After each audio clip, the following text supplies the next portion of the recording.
سلام و عرض ادب دارم خدمت شما دوستان و همراهان همیشگی ما. روایت امروز روایت بسیار عبرت انگیز در عین حال عجیبیه که مبتنی بر واقعیت و حقیقت هستش. دختر گناهکاری که در یکی از شبها کنار قبر مادرش خوابید تا ببینه چه اتفاقی قراره براش بیفته. اما اتفاقاتی افتاد که برای این دختر آینده متفاوتی رو رقم زد. قبل از هر چیز اگه تا الان چنل ما رو سابسکرایب نکردین محبت کنین چنل ما رو سابسکرایب و زنگوله بغلش رو هم فعال کنین. مرسی از همراهی شما. این روایت دختریه که نقل میکنه بسیار گناه کرده بود و بر گناهان خودش پشیمون بود. این دختر یک پدری داشت که همیشه به خاطر شغلش در سفر بود و کم پیش می اومد که اوقاتی رو نزد خانواده و این دختر بگذرونه. مادر این دختر هم زنی خانه‌دار و ساده بود که از حال هیچ کدوم از فرزندانش و اینکه اینها در طول روز چه کاری انجام میدهند خبر نداشت و تنها فعالیتش همون رسیدگی به امور خونه بود. حکایت این دختر زمانی شروع میشه که این دختر به سن بلوغ میرسه و پا به دوران پرشور و شوق جوانی میذاره. بعد از پایان مدرسه برای ادامه تحصیلاتش تصمیم میگیره که وارد دانشگاه بشه. دانشگاهی که این دختر در اون درس میخونه از خونشون بسیار دور بود و این دختر به خاطر نبودن پدرش و دور بودن منزل هر روز سعی میکرد مسیری رو تا به رسیدن به دانشگاه طی کنه. در خیلی از موارد سوار اتوبوس میشد اما بیشتر اوقات با تاکسی این مسیر رو طی میکرد. در یکی از روزها این دختر برای رفتن به دانشگاه سوار ماشین جوانی شد تا همراه او به مقصد برسه. البته این قضیه چند باری با همون جوان اتفاق افتاد. این پسر جوان که مردی لاابالی بود، یک پسر بی قید و بند بود، با خودش گفت چرا با این دختر طرح دوستی نریزم و با او دوست نشوم؟ چرا که این دختر زیبا و خوش اندامیه.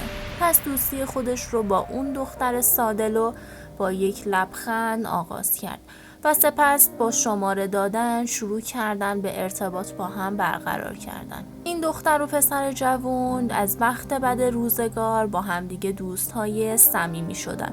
شب و روز به هم زنگ می زدن و حرف می زدن و دخترک روز به روز وابسته این پسر می شد. اما نمیدونست که عشقش عشق یک طرف است. هر روز این دختر و پسر با هم در خیابان‌ها و پارک‌ها قراره ملاقات می‌ذاشتن تا همدیگر رو ببینن و بخوام با همدیگه ارتباط بگیرن. در یکی از روزها همسایه این دختر پسر رو در یکی از خیابان‌های شهر می‌بینه. پس سریعاً این زن به نزد مادر دختر میره و مادر بیچاره رو که از هیچ جا خبر نبود با خبر میکنه. مادر وقتی این حرفها رو میشنوه ناراحت میشه و میخواد که با دخترش صحبت کنه. در ابتدا دخترک رو تهدید میکنه که باید این جوان رو ترک کنی و دست از سرش برداری. مادر میگه اگه این کار رو انجام ندی درست رو از این موضوع با خبر میکنم. دختر به مادرش میگه چشم مادر، من بهت قول میدم که دیگه با اون پسر ارتباطی نگیرم. در حالی که دختر اصلاً همچین تصمیمی رو نداشت. دخترک هر آنچه که اتفاق افتاده بود رو برای پسر قصه ما تعریف میکنه. جوان در جواب با تمام متانت میگه اصلاً نگران نباش، تو برای من هستی. ما با هم ازدواج خواهیم کرد و قطعاً به زودی با مادرم و خانوادم به نزد خواستگاری به خانه شما میاییم و تو را از خانوادت خواستگاری میکنم. دخترک بیچاره با این حرف جوون خیالش راحت میشه. البته جوون هم برای عرض ادب و آشنایی همراه مادرش به خواستگاری این دختر میره. اما مادر این دختر دلش رضا به این وصلت نبود. پس به خانواده پسر میگه به من مهلت بدین تا بخوام از پسر شما از محلتون تحقیق کنم و در نهایت جوابم رو به شما خواهم گفت. مادر دختر راه میفته و به محله پسر میره.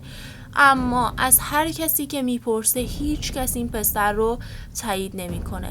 همشون میگن که این جوان بی‌قید و بی‌بندوباریه. پس دخترت رو با ازدواج با این پسر منصرف کن، چرا که خوشبخت نخواهد شد. مادر دختر هر آن چیزی رو که شنیده بود برای دخترش بازگو میکنه و به اون میگه تو اجازه نداری هرگز با این پسر ازدواج. دختر شروع به گریه میکنه و به مادرش میگه مادر، مهم نیست که چی کار میکنه یا نمیکنه، مهم اینه که اون مرا دوست داره و به من علاقه داره و میخواد با من زندگیش رو شروع کنه. من خودم اون رو اصلاح میکنم و تغییرش میدم. خواهش میکنم با ازدواج ما موافقت کن. اما مادر دختر اصلا قبول نمیکنه و سعی میکنه که دخترش رو از این ازدواج منصرف کنه. دختر پیش پسر جوان میره و اون رو از ماجرا آگاه میکنه.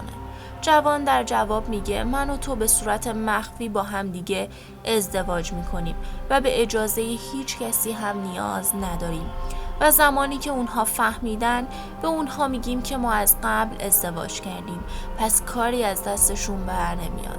دختر معصوم حرفای پسر رو باور میکنه و با اون به صورت مخفی ازدواج میکنه. بعد از مدت‌ها این دختر به خاطر کاری که کرده بود عذاب وجدان داشت و به صورت غیر مستقیم به مادرش گفتش که اگر با ازدواج ما موافقت نکنی خونه رو ترک میکنم و با اون پسر فرار میکنم. مادر هم برای اینکه دخترش رو از دست نده سریعا قبول میکنه و میگه موافقم، به پسر بگو که همراه خانواده برای خواستگاریت بیاین، من با ازدواج شما موافقم. دخترک معصوم پیش جوان میره و با خوشحالی به اون میگه مادرم با پیشنهاد عروسی ما موافقت کرده، پس منتظر چه هستی؟ هرچه سریعتر همراه خانوادت به خواستگاری هم بیا تا به صورت رسمی عقد و ازدواج کنیم. اینجا بود که در عین ناباوری جوان با تمام وقاحت میگه برای چه من باید این کار را انجام بدهم؟ ما که به هم رسیده ایم، چه لزومی دارد رسمی کنیم و بقیه از این ماجرا با خبر بشن؟ در حال حاضر تو من را داری و من با تو دارم زندگی میکنم. من هرگز به خواستگاری تو نمی آیم. هانه تراشی میکنه تا از این اتفاقی که افتاده در بره. مادر اون دختر هر روز از دخترش میپرسه که چرا جوون برای خواستگاری تو نمیاد؟ منتظر چی هستن؟ مگه به اون نگفتی که من با تو موافقم؟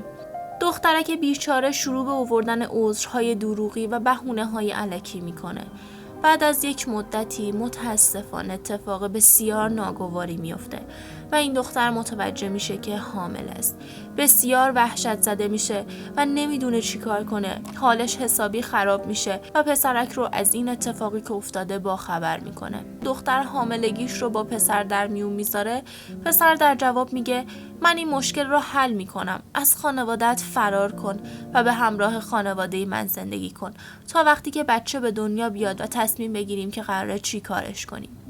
این دختر پیشنهاد جوان رو قبول میکنه و به خونه اونها میره.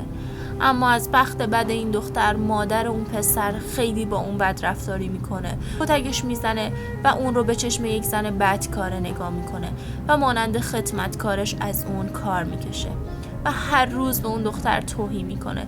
دختر بیچاره به خاطر اوضاعی که داشت مجبور بود شرایط رو تحمل کنه. مادر دخترک بعد از شنیدن خبر فرار دخترش از شدت ناراحتی و افسردگی سکته میکنه و از این دنیا میره. دختر به خاطر وفات مادرش بسیار ناراحت و بیمار بد میشه تا اینکه جنین داخل شکمش هم سقط میشه و اون رو هم از دست میده. به محض سقط شدن بچه مادر پسر دختر را از خونه پرت میکنه بیرون و بهش میگه برو همون جایی که بودی. اون دختر از خونه بیرون انداخته میشه. دخترک با گریه بسیار از خونه پسر بیرون میره و به سوی خونه پدرش حرکت میکنه. اما متاسفانه خونه پدرش رو قفل شده میبینه که هیچ کس در اون حضور نداره. انگار مدت هاست که کسی به اون سر نزده. از همسایگان درباره خانواده‌اش میپرسه و بهش میگن پدرت از سفر برگشت تا مادرت رو دفن کنه. اما وقتی که از فرار تو باخبر شد واقعا خجل بود. به خاطر همین هم از اینجا نقل مکان کردن و به جایی رفتن که هیچ کس اطلاعی نداره. دختر بیچاره کاملا وحشت زده شده بود و نمیدونست که چی کار کنه. گفت به نزد قبر مادرم میروم تا از او طلب مغفرت و عفو کنم. او کنار قبر مادرش میره، شبها و صبحها، روزها گریه میکنه و از مادرش میخواد که اون رو ببخشه و ساعتهای زیادی رو سر قبر مادرش سپری میکنه تا اینکه در یکی از روزها پدرش با خواهرانش رو سر مزار مادرش میبینه. با سرعت به نزد اونها میره و از پدرش طلب بخشش و حلالیت میکنه. پدرش هم خودش رو مقصر این ماجرا میدونست و به دخترش میگه درست است که تو اشتباه کردی و مقصر اصلی این ماجرا تو هستی، اما من هم خودم را مقصر میدانم، چرا که همیشه در سفر بودم و سعی نمی کردم که به شماها سر بزنم و از تربیت شماها غافل بودم. به خانه برگرد و با من و خواهرانت زندگی کن و هر آنچه که اتفاق افتاده بود را فراموش کن.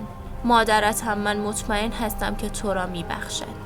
امیدوارم که همچین اتفاقی واقعا برای هیچ کدوممون نیفته و این روایت درس عبرتی باشه که تا نخواهیم این اتفاقات ناگوار رو تجربه کنیم. مرسی که تا آخر ویدیو همراه من بودین. اگه ویدیو رو دوست داشتین حتما لایک و به دوستانتون پیشنهاد بدین. روزگارتون خوش.